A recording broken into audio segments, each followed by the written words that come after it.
అంతర్జాతీయ రంగంలో ట్రంప్ చేసిన ప్రధానమైన promise end the war, bloody wars, why should America be drawn into these wars. ఇది Trump వేసిన రంకెలు ఎన్నికల ముందు. అమెరికా ఫస్ట్ అనే పాలసీలో భాగంగా వేల కిలోమీటర్ల దూరంలో అమెరికాకు ప్రత్యక్షంగా సంబంధం లేని ఈ యుద్ధాలన్నీ అమెరికా ఎందుకు చేయాలి అని చాలామంది అసలు ట్రంప్ వస్తే ఇక అమెరికా యుద్ధాలకు మద్దతు ఇవ్వదు అని భావించిన వారు కూడా ఉన్నారు. విల్ ఎండ్ ద వార్ అన్నాడు, మేము యుద్ధాన్ని ఆపుతాం. ఎప్పటి లోపల ఆపుతాం? వెంటనే అన్నాడు, వెంటనే యుద్ధం, వన్ డే, ఒక్క రోజులో యుద్ధం ఆపేస్తాను అన్నాడు. ఇక ప్రపంచంలో రెండు యుద్ధాలు ప్రధానంగా జరుగుతున్నాయి. ఒకటి యురేషియా ప్రాంతంలో రష్యా యుక్రెయిన్పై జరుపుతున్న వార్ ఒకటి, రెండవది గాజాపై ఇజ్రాయెల్ జరుపుతున్న యుద్ధం. ట్రంప్ అవసరం లేకుండానే ఇజ్రాయెల్ హిజ్బుల్లాతో ఒప్పందం చేసుకుంది. సిరియాలో అసాద్ ప్రభుత్వం పడిపోయింది, గాజా శిథిలమైంది, ఇరాన్ బలహీనపడ్డది. ఇప్పుడు ఇజ్రాయెల్ యుద్ధాన్ని ఆపుతుందో లేదో చూడాలి. అయితే ట్రంప్ ఇజ్రాయెల్ కంట్రోల్ చేస్తాడని అనుకోలేదు. ఎందుకంటే అమెరికన్ ఫారిన్ పాలసీలో ఇజ్రాయెల్ చాలా కీలకం.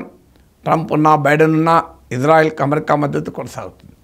ఇక చాలామంది ఆశించింది ఏంటంటే ఉక్రెయిన్ వార్ ఆగిపోతుంది అని. ఎందుకంటే ట్రంపే కాదు, ఆయన వైస్ ప్రెసిడెంట్ జేడీ వ్యాన్స్ కూడా ఉక్రెయిన్కు వందల కోట్ల రూపాయల మిలిటరీ ఎయిడ్ ఇవ్వడాన్ని వ్యతిరేకిస్తూ వచ్చారు.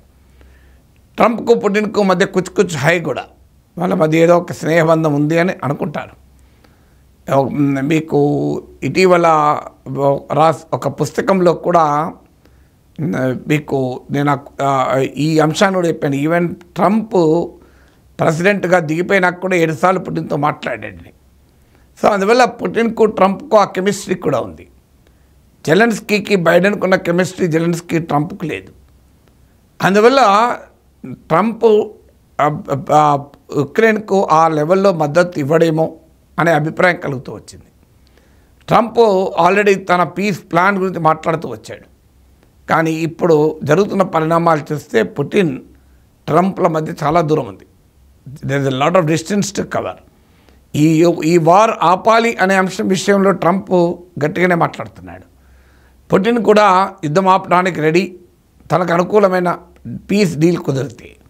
జెలెన్స్కీ మొదట్లో యుద్ధం పీస్ ప్లాన్కు సిద్ధపడలేదు.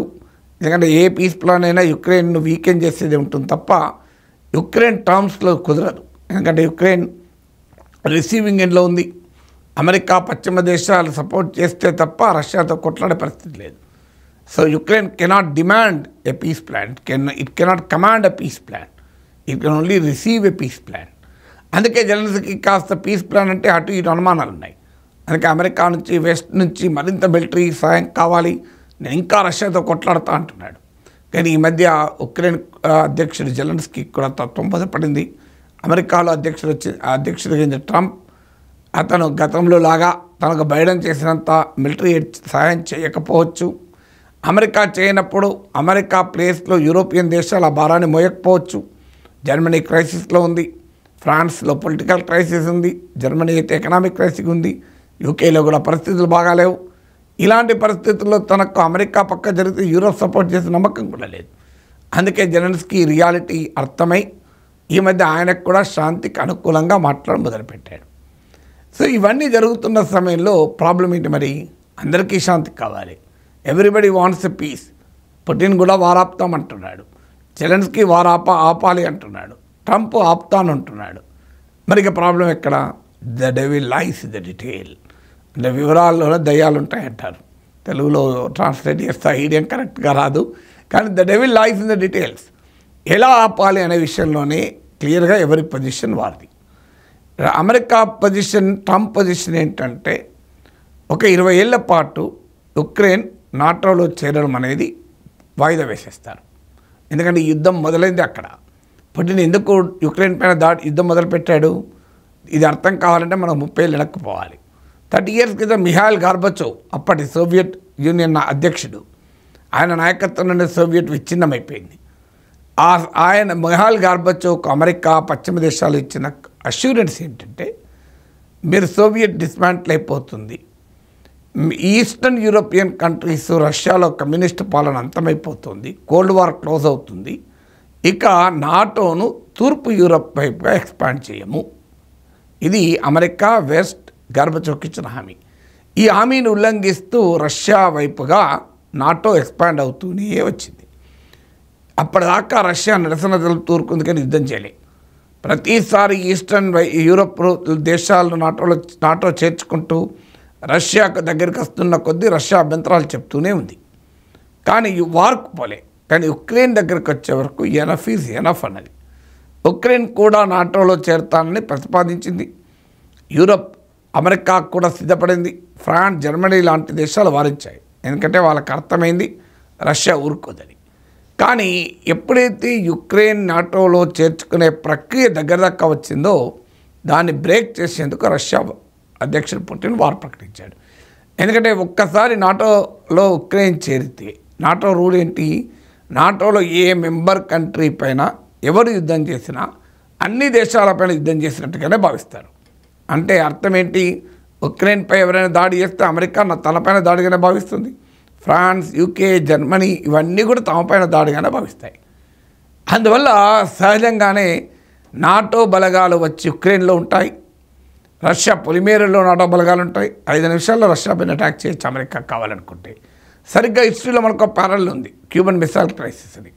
క్యూబాలో ఫిడెల్ కాస్ట్రో ప్రభుత్వ ఆహ్వానం మేరకు అప్పటి సోవియట్ యూనియన్ క్యూబాలో మిసైల్స్ మోహరిస్తానని ప్రయత్నిస్తే అమెరికా క్యూబాను నౌకలతో దిగ్బంధం చేశాడు.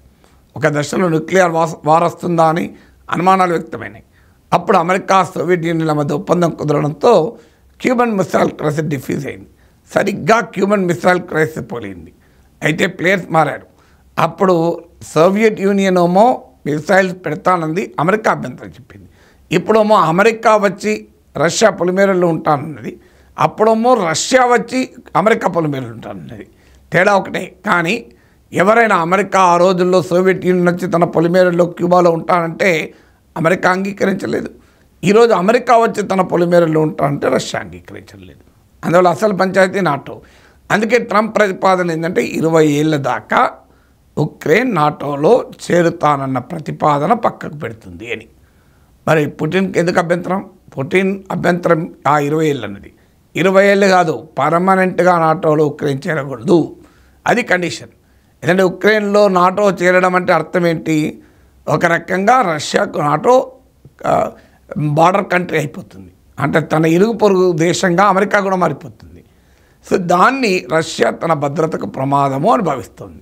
అందువల్ల పుటిన్ క్లియర్గా చెప్పాడు ఏంటంటే నాటోలో యుక్రెయిన్ చేరడం అనే ప్రసక్తే ఉండకూడదు, ఇది శాశ్వతంగా ఉక్రెయిన్ వదులుకోవాలి అన్నది పుటిన్ కండిషన్. కాదు 20 ఏళ్ళ పాటు డెఫర్ చేస్తామని ట్రంప్ ప్లాన్, ఏమవుతుందో చూడాలి. ఇక రెండవది, మరి నాటోలో చేర్చుకోమని ఉక్రెయిన్ అడుగుతోంది. ఈవెన్ యుద్ధ సమయంలో కూడా ఉక్రెయిన్ పదే విజ్ఞప్తి చేసింది, మాకు నాటో మెంబర్షిప్ ఇవ్వండి అని. అంతకుముందు స్వీడన్ లాంటి దేశాల మెంబర్షిప్ ఇచ్చారు కూడా. కానీ నాటో మెంబర్షిప్కి ఉక్రెయిన్ అడిగినా ఉక్రెయిన్కు నాటో ఇవ్వడం అమెరికా అంగీకరించలేదు. ఎందుకు అంగీకరించాలంటే రష్యా వల్లనే. రష్యా ఇక విరుచుకుపడుతుంది అన్న అనుమానంతో. అందువల్ల ఒక్కసారి 20 ఏళ్ళ వరకు నాటో సభ్యత్వాన్ని అడగదు ఉక్రెయిన్ అంటే మరి పుటిన్ ఎప్పుడు మీద పడతాడో తెలియదు, రష్యా ఎప్పుడు మీద పడతాడో తెలియదు. అందుకే ట్రంప్ ఇంకో ప్రతిపాదన అంటే టు అష్యూర్ యుక్రెయిన్, అంటే రష్యన్ సెక్యూరిటీని అష్యూర్ చేయడానికేమో ఉక్రెయిన్ నాటోలో చేరడము అన్న ప్రతిపాదన 20 years వాయిదా వేస్తాం. మరి ఉక్రెయిన్ సెక్యూరిటీకి అష్యూరెన్స్గా యూరోపియన్ బలగాలు వచ్చి ఉక్రెయిన్లో ఉంటాయి. ఇది పుటిన్కు అగ్గి మీద గుగ్గిలం. నేను నాటోనే ఉండకూడదంటే ఇదేంది, నాటో 20 ఏళ్ళ దాకా మాత్రమే వాయిదా వేస్తారు, పర్మనెంట్గా వదులుకోరు. పైగా యూరోపియన్ ఫోర్సెస్ వచ్చి మా బార్డర్లో ఉంటాయా? ఎట్టి పరిస్థితుల్లో మేము అంగీకరించే ప్రసక్తే లేదు. ఉక్రెయిన్కు ఎలాంటి వెస్ట్రన్ కంట్రీస్తో సంబంధం ఉండకూడదు. ఎందుకంటే అంతకుముందు ఉక్రెయిన్లో వాస్తవంగా రష్యా అనుకూల ప్రెసిడెంట్ ఉండే, వారికి ఆయనకు వ్యతిరేకంగా పెద్ద ఉద్యమాలు నడిపి వెస్ట్రన్ కంట్రీ సహకారంతో పెద్ద ఉద్యమాలు నడిపి జెలెన్స్కీ ప్రో వెస్ట్రన్ ప్రెసిడెంట్ వచ్చాడు. ఇది రష్యా చరిత్ర గుర్తుంది. అందుకే ఎట్టి పరిస్థితుల్లో వెస్ట్తో యుక్రెయిన్కు సంబంధాలు ఉండకూడదు, ఏ రకమైన సంబంధాలు ఉండకూడదు. నాటోలో ఉండడమా ఉండకపోవడంతో సంబంధం లేదు. ఇది పుటిన్ అడుగుతున్నాడు. ఇప్పుడు ట్రంప్ ఈ రెండింటి పైన దిగి వస్తాడా అనేది అనుమానం. ఇక మరి పుటిన్ ఇంకేం అడుగుతున్నాడు? ట్రంప్ చేసిన ఈ 2 ప్రతిపాదనలకు తిరస్కరిస్తూనే ట్రంప్ అదనంగా ఏమంటున్నాడంటే ఇప్పటికీ ఉక్రెయిన్లో ఉన్న ఒక 20% భూభాగాన్ని రష్యా ఆక్రమించేస్తుంది, దాన్ని రిటర్న్ ఇవ్వాలి, కంప్లీట్గా ఉక్రెయినియన్ టెరిటరీస్ నుంచి వెకేట్ చేయాలని Zelensky demand, Ukraine demand. Any peace should not be at the cost of sovereignty of Ukraine. Ukraine సార్వభౌమాధికారాన్ని తాకట్టు పెట్టే ఏ శాంతి ఒప్పందము మేము అంగీకరించామని జెలెన్స్కీ అంటున్నాడు. కానీ జెలెన్స్కీకి ఏమో సీన్ లేదంట. ట్రంప్ ఏమో ల్యాండ్ ఫర్ పీస్, అయ్యా ఇచ్చే 20% భూమి ఇచ్చేయరాదు, దాని కొరకు పీస్ కోసం ఆ భూమి ఇస్తేంది అని ట్రంప్ అంటున్నాడు. పుటిన్ అదే అడుగుతున్నాడు, యుక్రేనియన్ టెరిటరీస్ నుంచి తాను వైదొలిగే ప్రసక్తే లేదు అని. దీనికి ఉక్రెయిన్ అంగీకరించడం రెడీగా లేదు, అనివార్యమైతే తప్ప.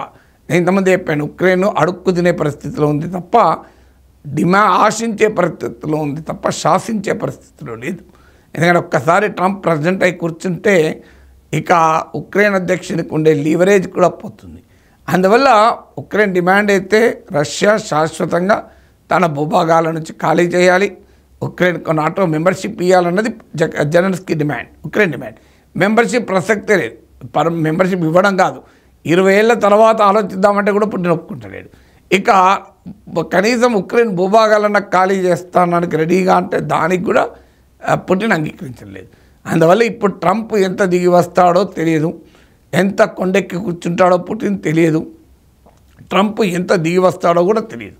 But as of today Putin snubs Trump deal, అంటే ట్రంప్ శాంతి ప్రతిపాదనలను పుటిన్ అంత సులభంగా అంగీకరించే ప్రశ్న లేడు, దాదాపు తిరస్కరించాడు. ఇది ఎవరో చెప్పడం కాదు, సర్గీ లావ్రోవ్ రష్యన్ ఫారిన్ మినిస్టరే చెప్పాడు, ఈ ట్రంప్ పీస్ ప్రపోజల్స్ మేము అంగీకరించమని. అయితే ఇందులో ఒక డైమెన్షన్ ఉంది. ఇప్పటి వరకు ట్రంప్ తరఫున ఎవరు కానీ ట్రంప్ కానీ ఆన్ పేపర్ ఎలాంటి డ్రాఫ్ట్ పీస్ డీల్ పెట్టలే. ఇప్పటిదాకా స్టేట్మెంట్లు ఇస్తున్నారు, ట్రంప్ టీం మాట్లాడుతుంది తప్ప, ఫీలర్స్ వదులుతున్నారు తప్ప కాంక్రీట్గా డ్రాఫ్ట్ ఒప్పందం ఏమీ లేదు. అందువల్ల it's still not too early, ఇంకా ఇట్స్ పాసిబుల్, అంటే ఏమైనా ఇంకా ఒప్పందం కాంక్రీట్గా ప్రతిపాదనలకు వస్తే ఏ రకంగా ఏ కంట్రీ ఎంత మేరకు దిగి వస్తుంది అనేది చూడాల్సింది.